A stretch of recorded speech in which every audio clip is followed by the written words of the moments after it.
Hi, welcome to Data Modeling with MongoDB. My name is Yulia Genkin. I'm a curriculum engineer at MongoDB, and let's get started. In this talk, I'm going to talk about some key considerations for you to think about when modeling with MongoDB. We're going to discuss what linking is, what embedding is, what the difference is, when to use each, and when to use both.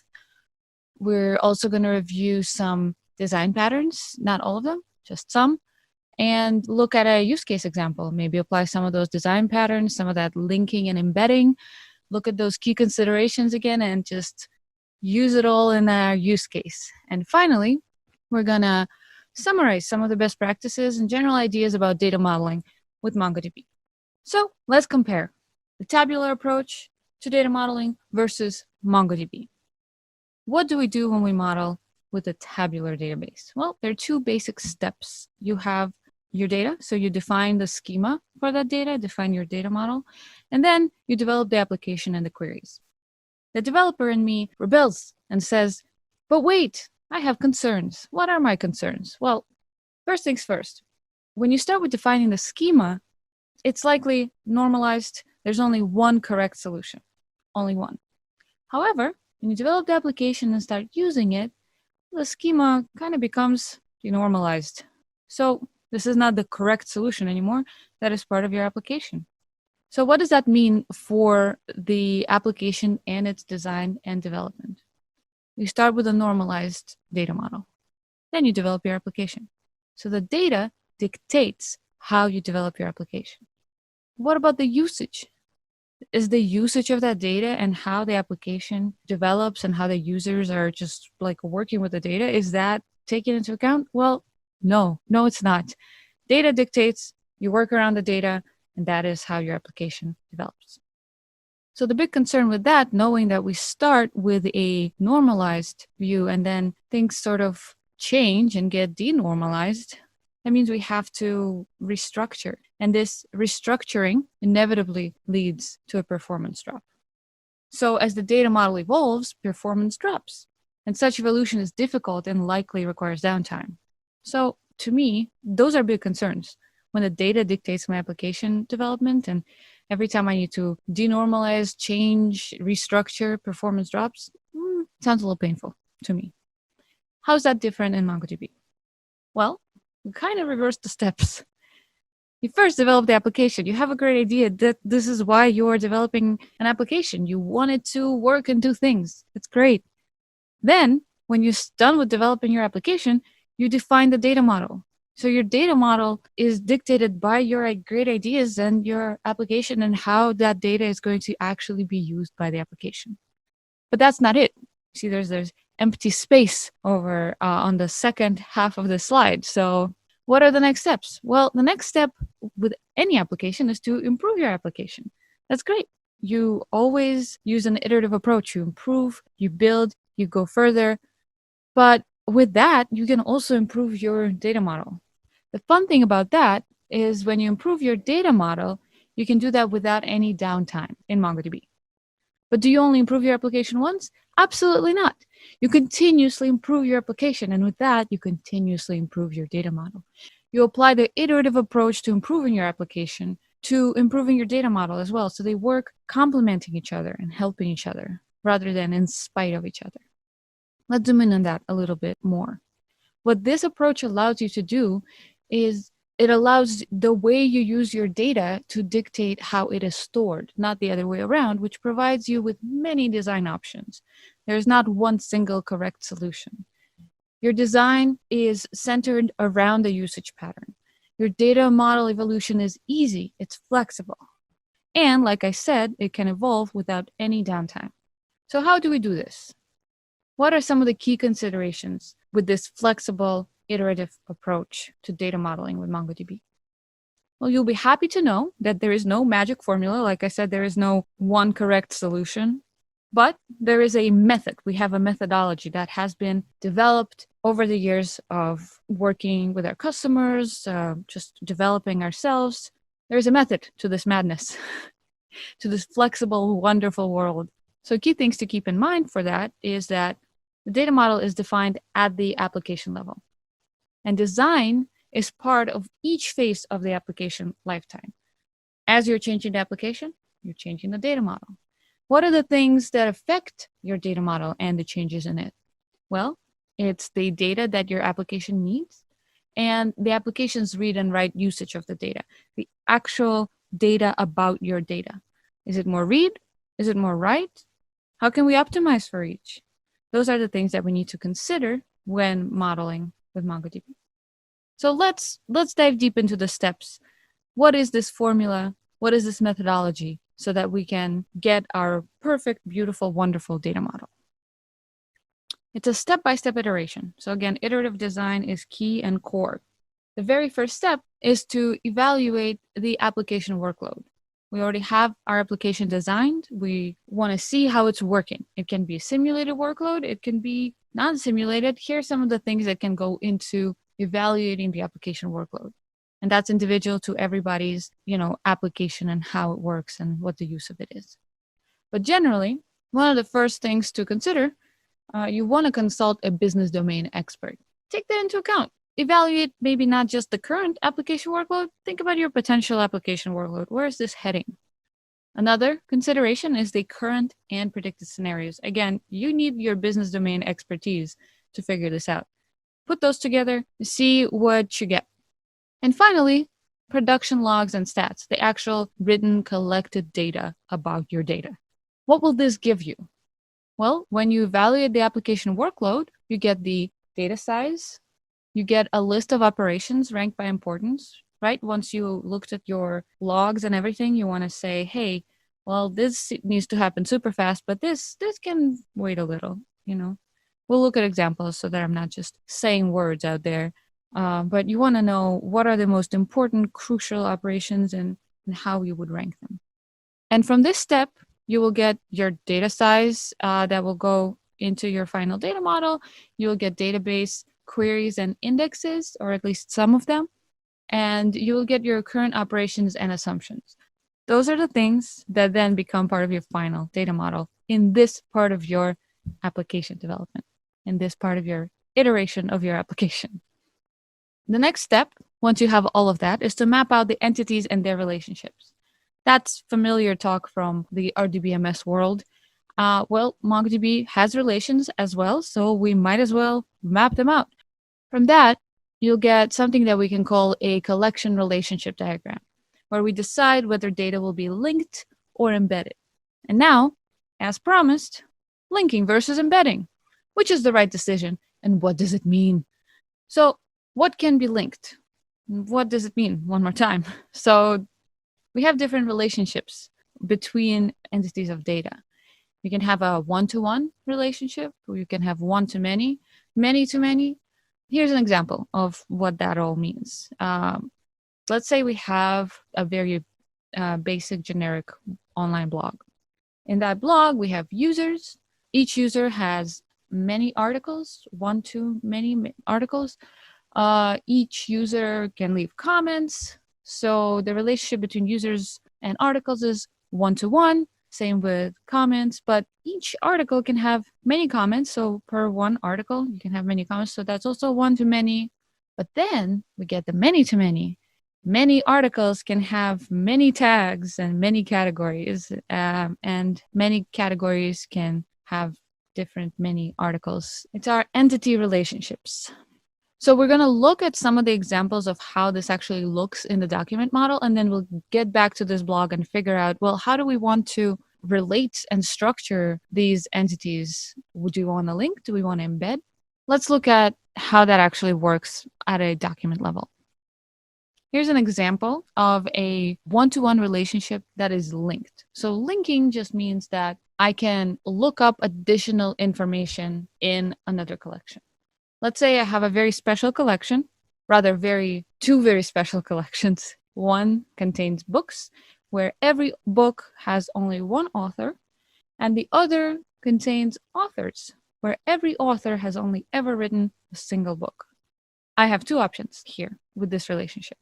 I can either have those two separate collections where if I want to know anything about the author, I just put the author unique ID value, link it in the book document. And I can also link the book information in the author document. So these are my options. But if each author only wrote one book, I can also just embed this information. I can say, hey, this is the book, this is the author. Depending on how my data is being used and what I'm looking for when I'm querying these collections, I might be able to just put those pieces of data together, embedded one into the other. Let's say I'm only looking for books or add books, and I also simultaneously always want to know about the author. I'll just embed that information. So that's for the one-to-one example, linking versus embedding. Let's look at one-to-many. In this case, our author wrote multiple books, but we don't want to list all the information about every single book when we are just interested in the author. Again, this all depends on how you query your data. So in this case, I can just link the one-to-many relationship in the following way. I just create an array in the parent document where the array contains the unique IDs for every book. I'll have other information about the author there, but this specifically is the example about one-to-many where you have the array in the parent. There's another way.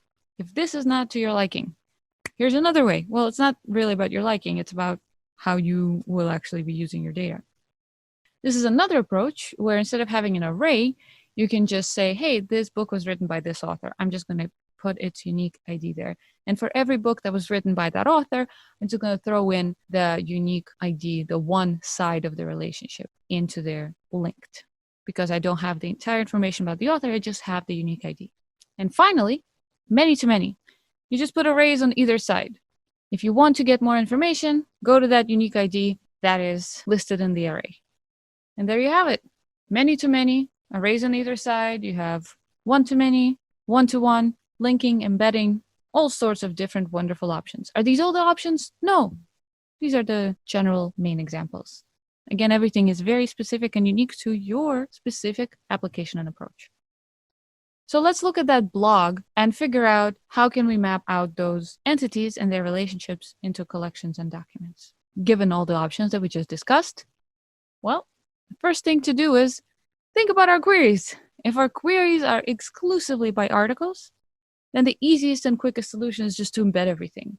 When I'm querying an article, I want to know everything about it. The author, the tags, the categories, the comments, the users, everything. However, if by any chance I have multiple ways to query this blog, for example, I can both query by articles and by users, then I need to change my approach a little bit. I can embed and link. So some of the data can be embedded, some of it can be linked. In this case, it would make sense to get the users into their own collection because I am able to query by users and just link users to articles. So if I want to just get the user information, I can do that easily by just querying a single collection. If I want to get the articles information, I can do that by querying the articles collection. Fantastic, problem solved. So again, depending on how your app is used, you can have different approaches to the design. So how do you make those decisions? How do you decide to link or to embed? To make that decision, you need to answer a few questions. How often does the embedded information get accessed? Is the data queried using the embedded information? Does the embedded information change often? Those three questions and answers to them determine whether you're going to use both linking or embedding or just one of them. It's entirely up to you and your application use. So once those decisions are made, we can move on to our last step in this iterative approach.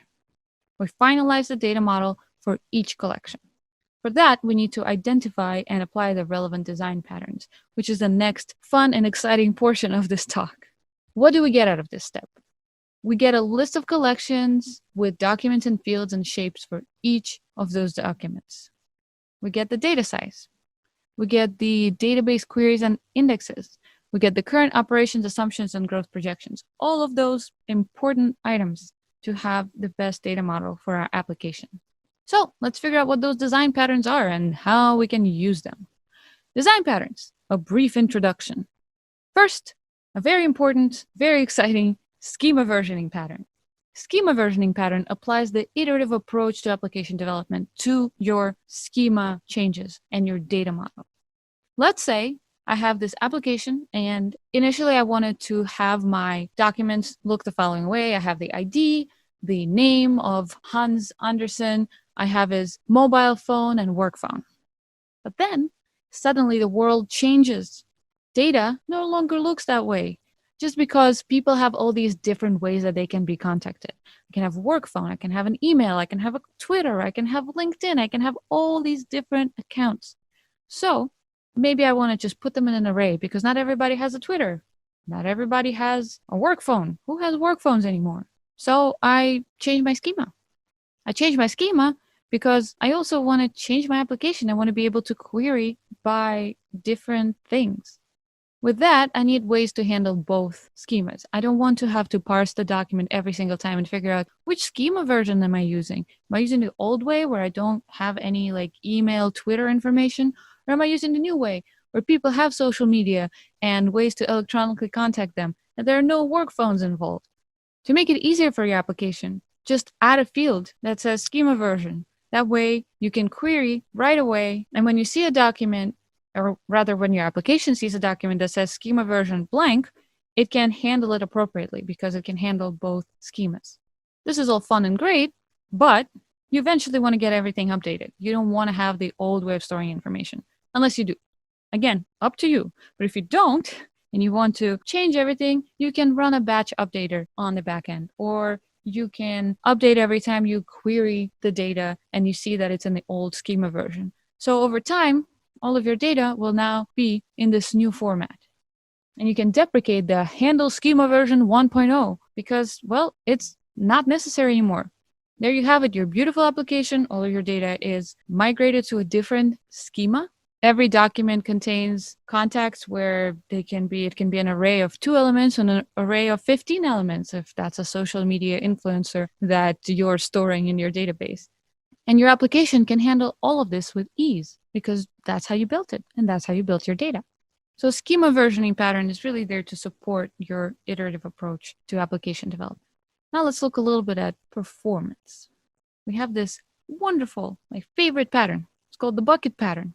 The bucket pattern is excellent for many things, but we'll focus on the Internet of Things. Let's say we have an Internet of Things scenario where you have a very smart building that has a bunch of sensors all over the place. If you have a tabular approach to storing your data, for each sensor reading, you would create a new document. Let's say I have a thermostat and I want to get a measurement on every room every hour. So with a tabular approach, I would just have to create a new row in my table for every single entry, every single thermostat reading.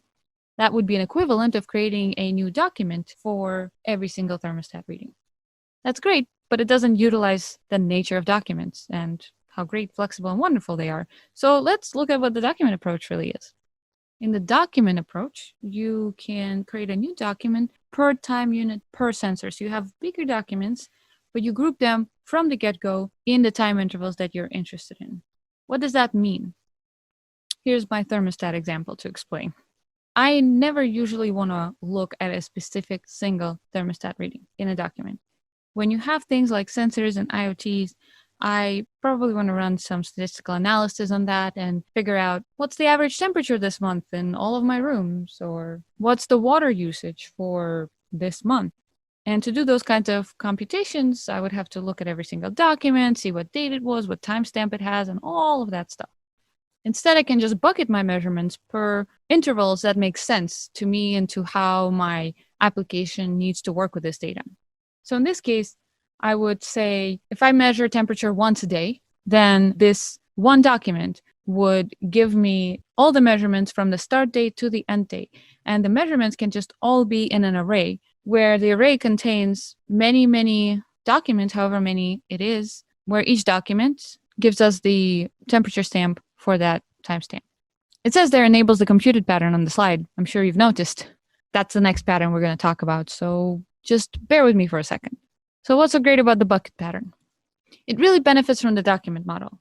The document model is flexible. Sometimes you won't have measurements, or sometimes you want to group them in different start and date intervals. You can do that easily with the document model. It's great to store small related data items. Another example where the bucket pattern can be really helpful is bank transactions. You can store them related by account and date, kind of like IoT. which is another great usage.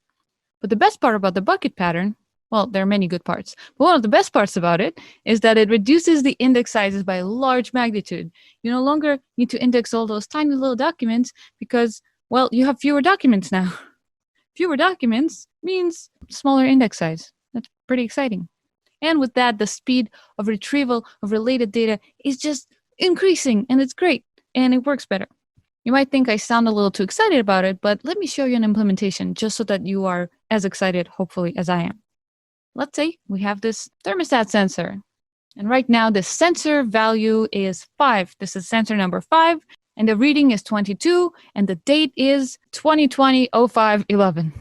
So how do we record this reading into our collection? We start with using the update1 command. And here's the cool part about it. I have this upsert true option there. This means that if the query that I am using to find this one document that needs updating is not satisfied, I will create a new document, which is great because here I can clearly see that if I have 200 or more readings in a document for this sensor already, it looks like I need to create a new document. But if I don't, then I can still continue to populate the document that I'm finding. And since we're working with arrays, I can just push to the array of all the measurements, the reading, the timestamp, and there's a little increase operation where I keep track of how many readings I have so that when I reach 200 readings, I can just create a new document. So that's built-in functionality and built-in logic that you can just start using right away. It's pretty cool. So what does this have to do with the so-called computed pattern? Why did I mention it in the previous slide? What's going on? Well, let's look at it. The computed pattern says, hey, let's not spend too much energy computing when we don't have to. Here's an example. We have a bunch of documents that contain ratings information. And on every read, I want to display, well, what's the average rating right now for whatever it is, maybe a movie or a product on Amazon. I want to know the average rating. So for every read, I have to go into every single document and I have to count how many documents do I have, add up all the ratings, and then divide one by the other. That computation, repeated for every single read, that's a lot of CPU work. And imagine if I have a write. Well, I have to recompute everything. And that is also a lot of CPU work. So what can I do? Why don't I improve my writes a little bit? Instead of just writing to the document, I can also update some general information about all of my ratings. I can right away increase the sum of all the ratings and the rating count. This way, every single read just looks at those two numbers and knows the answer. You might be wondering how that looks. Well, here it is. Every time somebody leaves a rating, or rather leaves a review, the review gets added to the review array, and the total count of all added ratings increases, and the rating count increases. Voila! You can just look at those two values in order to get the average rating. Why is that great? Well, I mean, never recompute what you can precompute, as one of my colleagues likes to say. Why would you recompute the same number? Do it ahead of time. Make it easier for your CPU. Love and care for your CPU. Also, reads are often more common than writes, so you really have to optimize for them being as performant as possible, and the computed pattern really helps with that. Compute on write is also less work than compute on read. You do it in one single operation, and it happens once, instead of many times over and over and over again when you read. So all you have to do is, when updating the database, update some summary records as well. You can also think of it as a caching pattern. You're essentially caching already recorded data or some information about your already recorded data. Now, this is the most simple example of the computed pattern. You can do so much more with it. You can check out other resources that I will show you later about where to learn more about the patterns. But the computed pattern is really, really powerful. Here it is with the bucket pattern. How do they work together? All of this code is already familiar because we looked at it extensively, so I'm just going to focus on the stuff in yellow. In addition to counting how many values we have and increasing that by 1 every time, we can also have a field that records the total, the sum of all the values together.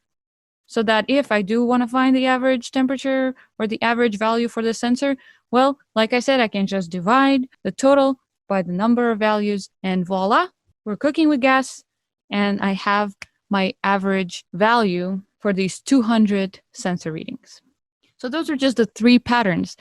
There's so many more useful, wonderful patterns. So what are the other patterns and where to find them? I'm not going to list the patterns themselves, but I can tell you where to go to look for stuff. So the MongoDB blog has a lot of really good information. We have a series of blog posts about patterns. We have the MongoDB developer portal where you can ask questions and just interact with other developers and MongoDB specialists to learn about how these patterns work or just how anything really works there. It's a pretty cool place.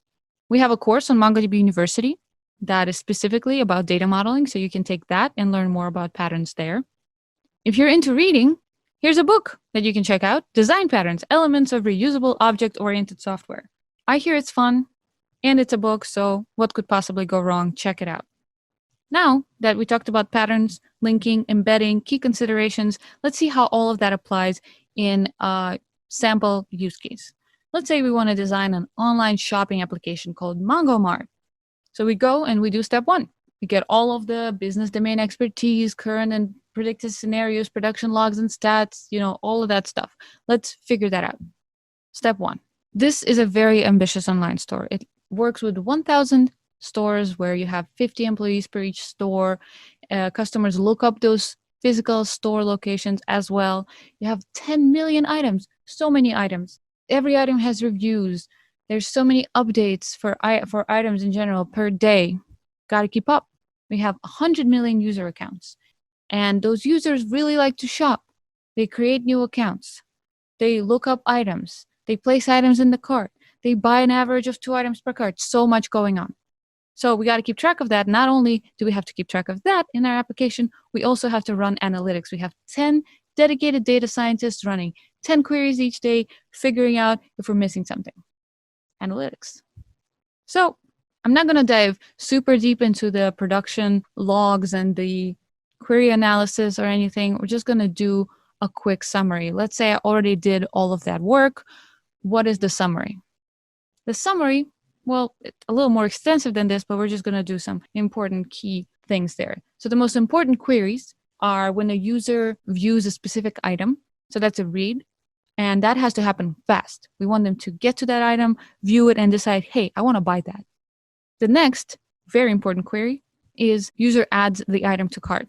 We want it to happen definitely. The right concern is majority. So we want to ensure that that goes through. Are there other important queries? Absolutely. But these are the 2 top priorities that we're going to just keep in mind for right now, for this particular design.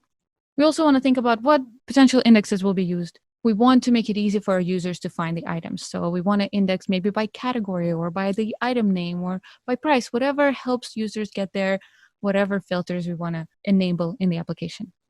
Will there be more indexes? Absolutely. But again, just doing a high-level thing. Finally, some assumptions and projections. We are very ambitious in MongoMart, so our assumptions are that the data will be stored for a maximum of 5 years and that the number of items sold and the number of users will double each year. That's a lot of items and users. So let's say I got all of this from analyzing business domain expertise, production logs, and just putting in assumptions and predictions.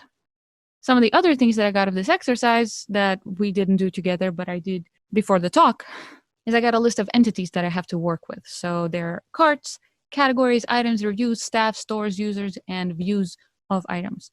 Whew, now that I have the list of entities, time for step 2. I got to map out the entities and their relationships. So let's do that.